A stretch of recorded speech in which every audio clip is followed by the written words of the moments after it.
సాక్ష్యాన్ని కలిగి ఉండు, అనేకులకు మాదిరిగా ఉంటావు. పౌలు అంటాడు, ఒకప్పుడు అన్నాడు. ఏంటి ఒకప్పుడు? క్రీస్తును ఎరగక ముందు నా జీవితం వేరుందయ్యా. క్రీస్తును ఎరగక ముందు నా జీవితం హింస. క్రీస్తుని ఎరగక ముందు నేను దూషకుణ్ణి. క్రీస్తుని ఎరగక ముందు నా సాక్ష్యం బాగలేదు. అనేకులను ఇబ్బంది పెట్టాను, అనేకులను హింసించాను, అనేకుల ప్రాణాన్ని తీశాను, అనేకుల రక్తాన్ని చిందించాను. ఇప్పుడైతే అంటాడు, హల్లెలూయా, అంటే ఒకప్పుడు నా సాక్ష్యం బాగలేదు.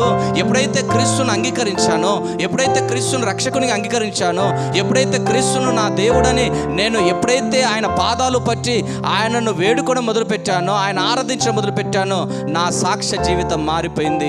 ఇప్పుడు ఆయనకు దాసునిగా మారిపోయాను.